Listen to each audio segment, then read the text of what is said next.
What it up? Magandang gabi sa inyo. Nandito ako ngayon sa may Philippine Arena kasi wala akong pasok. So meron akong time para gawin yung mga simpleng gantong ginagawa ko sa buhay ko. Papasilip ko sa inyo kung paano yung mga ginagawa ko pag wala ako sa trabaho. And by the way, ang kasama ko syempre si Alan. Lagi ko itong kasama kung saan man kasi magpunta. Ganito yung mga ginagawa ko kadalasan pagka medyo nakakaramdam ako ng kakaiba sa katawan ko. Hindi yung may sakit ha. Alam mo yun, yung feeling na hindi ka malungkot pero hindi ka masaya. Kaya ang ginawa ko ngayon, araw na to, is napag-isipan kong lakad-lakad ulit. Kasi sobrang laking tulong sa akin na itong paglalakad. Yung ginagawa kong paglalakad is wala akong target. Hindi tulad ng iba na kailangan sa lakad ko na to meron akong maging 10 kilometers for a specific period of time, mga 1 hour, 1.5 hour. Hindi ako ganun, hindi ko pa kaya yun, hindi pa ako physically fit. Kasi ang ginagawa ko lang kadalasan is maglalakad lang ako, iikutin ko lang tong buong bilog ng Philippine Arena. Pagkakaya ko, tatakbo ako ng konti, and then lakad lang ulit. Kasi nahihirapan ako sa breathing techniques. Hindi ko pa alam kasi kung paano yun eh. So, basta gusto ko lang ma-relax. Gusto ko lang mag-enjoy. Gusto ko lang makalanghap ng sariwang hangin. Iba kasi talaga yung hangin dito. Malamig. Ang laking tulong sa akin. Antidepressant ko. Kaya ang ginagawa ko yung walang target, walang goal. Lakad lang. Kasi pagka tinry ko yun, ang nangyayari sa akin, lalo ako nai-stress kasi parang pagka hindi ko siya nai-hit, hindi ko na-reach, tapos pagod na ako, kulang pa ako sa kilometers, tapos sobra pa ako sa oras, dagdag stress lang. Ganon, kung nagigets niya ako, ganon siya, nakakadagdag siya sa stress ko, sa iniisip ko. Kaya nagdesisyon ako lagi tuwing magpupunta ako dito, ikot lang talaga. Tapos kasi yung ikot naman dito, chill lang, kahit ba sabihin mo marami kang nakakasabay, mga naglalakad, jogging, iba talagang marathon, mga ganun. Kaya ngayon, samahan ninyo ako. Right? Let's go. Umpisa na natin to. Bago pala yun, kailangan ko munang mag-energize ng katawan. Iinom muna tayo ng paborito kong Pocari Sweat.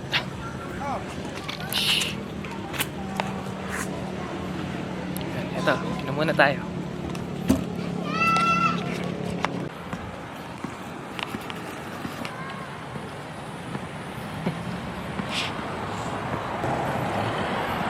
Nakakatuwa lang.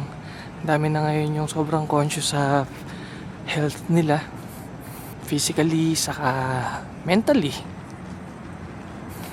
Yan na. Medyo nag-uumpisa nang tumaas yung happy hormones ko. So, tuloy-tuloy natin tong paglalakad na to. Let's go! Sarap sa pakiramdam. Mahangin. Tapos kumukunti na yung mga nakakasabay ko sa paglalakad. Kanina marami-rami pa eh. Medyo paliit na rin kasi. Ayan. Sarap. Tara, lakad pa tayo. Mainit na yung katawan ko. Sarap sa pakiramdam ng ganito. Kapag ako naglalakad, hindi ako nagpapatugtog.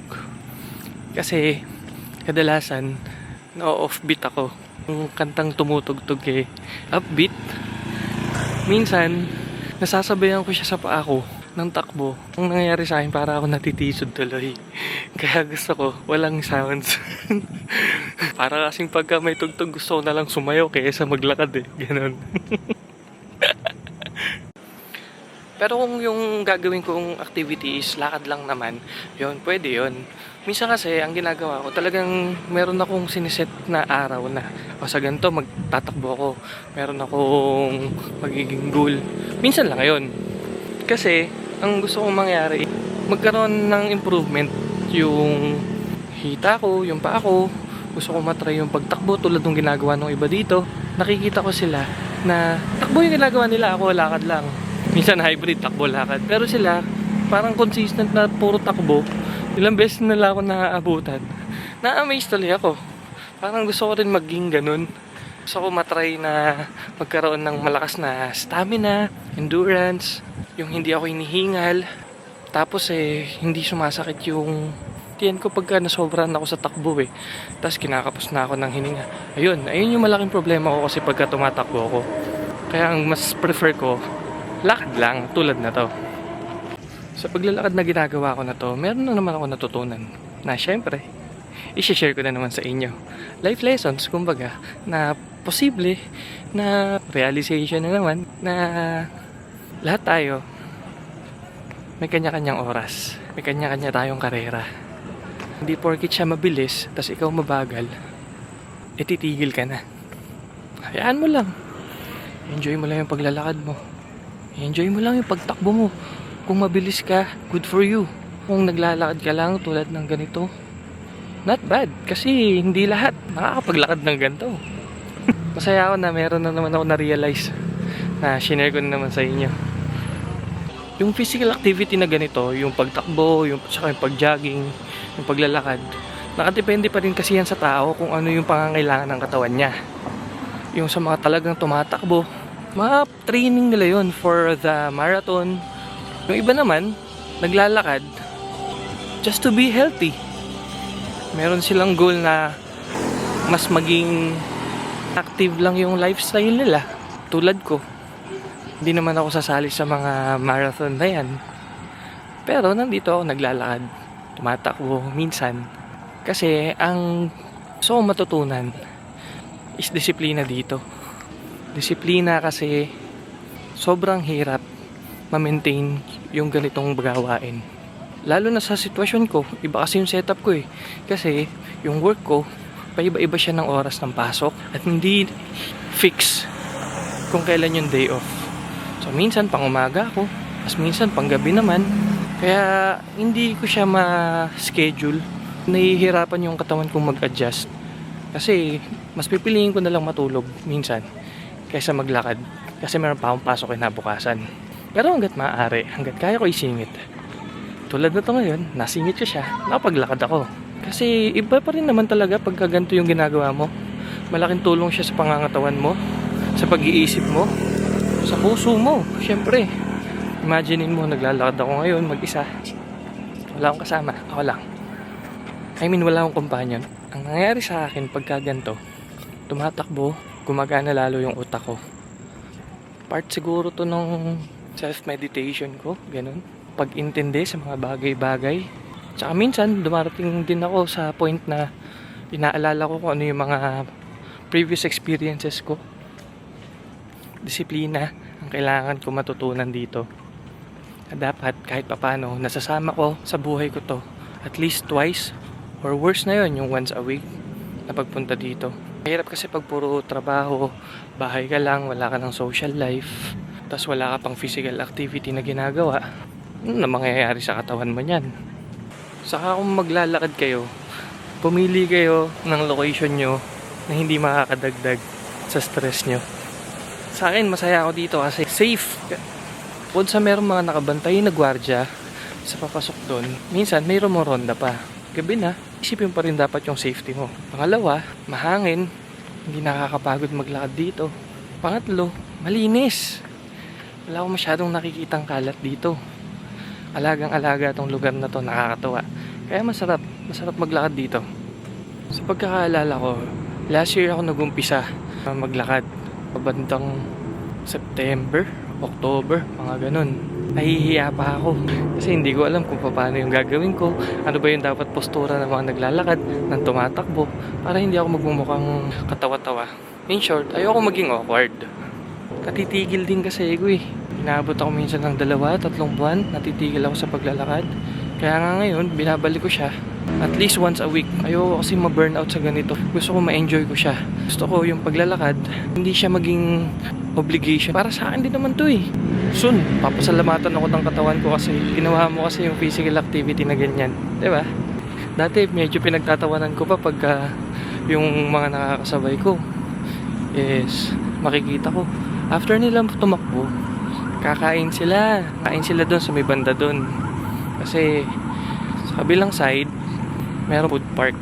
Ang sasarap ng mga pagkain doon. Naiisip ko dati na parang ano ba pinagagagawa ng mga naglalakad na to sa Philippine Arena pagkatapos magpakapagod eh, magbawas ng calories, kakain naman ng marami, burger, ice cream, pinagtatawanan ko pa yon. Pero ngayon, hindi na.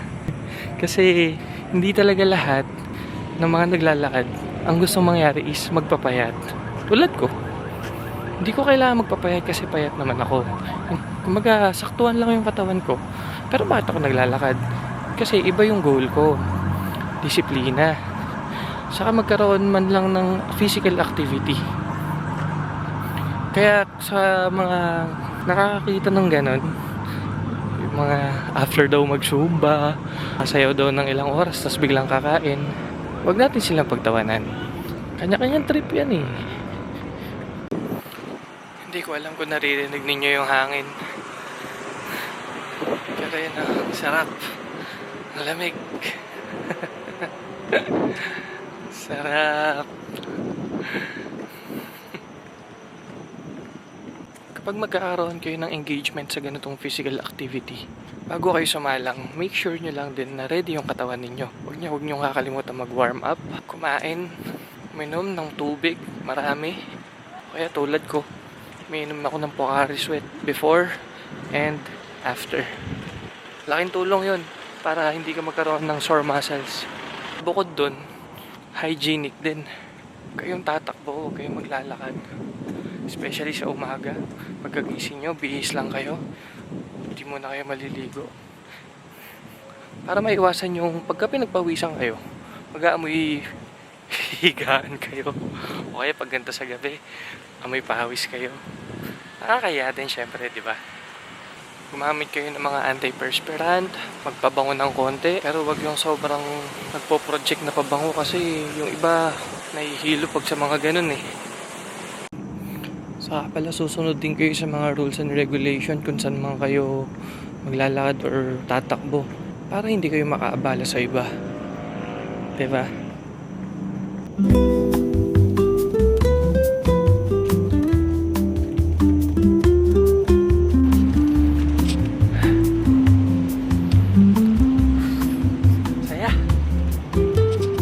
Saya. Kita nyo? Kanina marami pa akong mga nakakasabay maglakad. Pero late na rin kasi, anong oras na rin. Ngayon, sobrang konti na lang. 3 na lang yung nandun sa may harapan ko. Tapos dito sa likod ko, wala na. Masarap pagka marami kang kasabay. Pero iba yung pakiramdam pagka mag-isa ka lang. Mas solid yung experience mo. Mas ninanamnam mo yung mga pagkakataon na ganito. Hindi ka na masyado ring nahihiya. Sarap! Sarap! Solitude!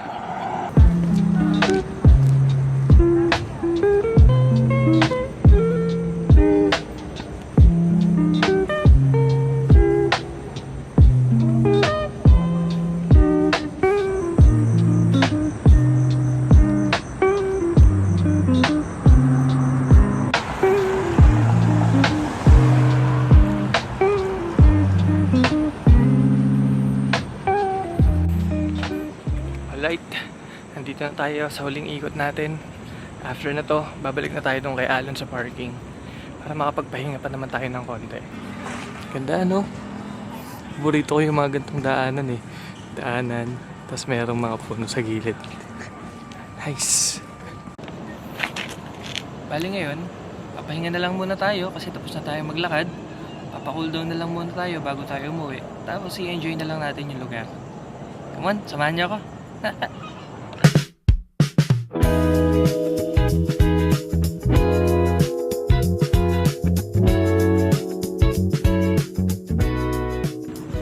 Diba sabi ko kaya ako nagpunta dito para sumaya ako.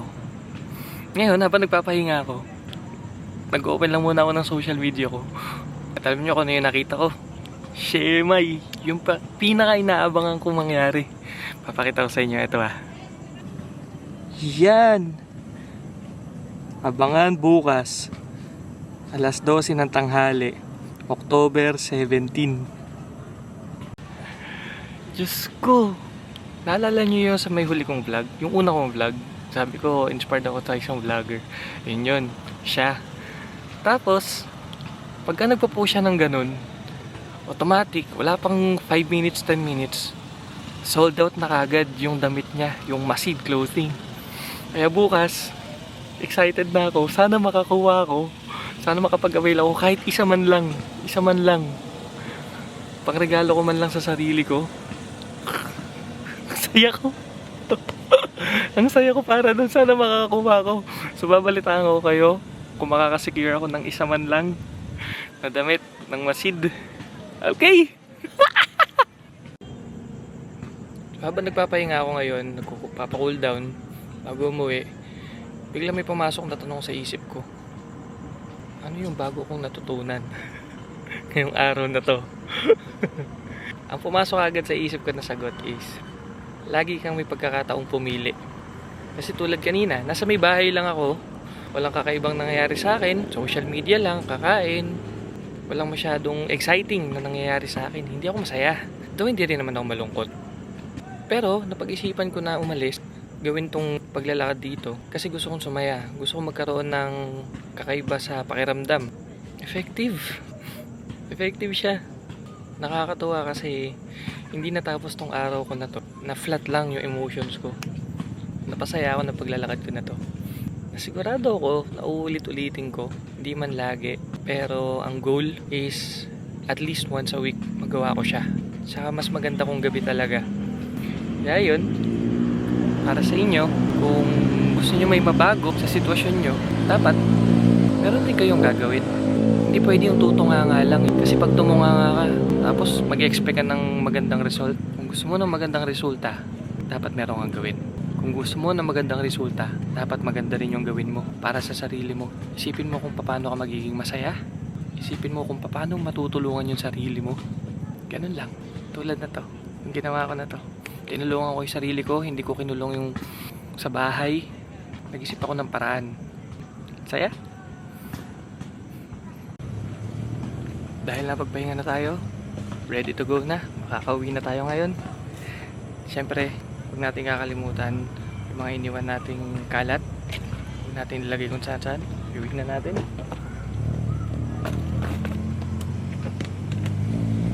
Yan, secure na. Sa mga nanood at manonood pa ng mga susunod kong videos, gusto ko magpasalamat sa inyo. Salamat sa suporta ninyo. Hindi ko in-expect. Kaya sobrang thank you. Grateful ako para sa inyo. And thank you din kasi ngayong araw na to, hinayaan nyo ako na maipakita ko sa inyo yung simpleng buhay ko ngayong araw. So thank you guys. Sa susunod na videos na ulit. Ready to go na!